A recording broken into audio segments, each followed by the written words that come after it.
কেৰাহীত তেল গৰম হ'বলৈ দিছোঁ। এয়া তেল গৰম হৈ আহিছে। ইয়াতে আমি পকৰীকেইটা দি দিছোঁ।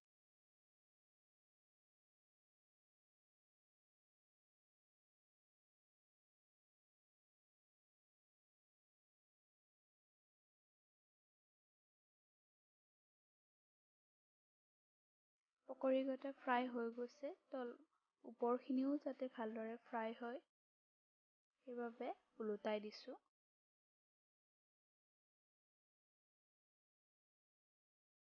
এনেদৰে গোটেইকেইটা আমি ওলোটাই লওঁ।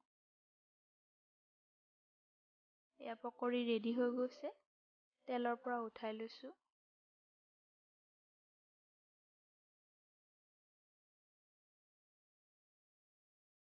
এয়া চাওক, ভেদাইলতাৰ ভুজিয়া পকৰী খাবৰ বাবে ৰেডি হৈ গৈছে।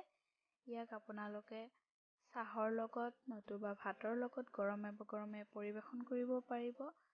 খাবলৈ সঁচাকৈ খুবেই টেষ্টি হৈছে। আপোনালোকেও এনেকৈ বনাই চাবচোন।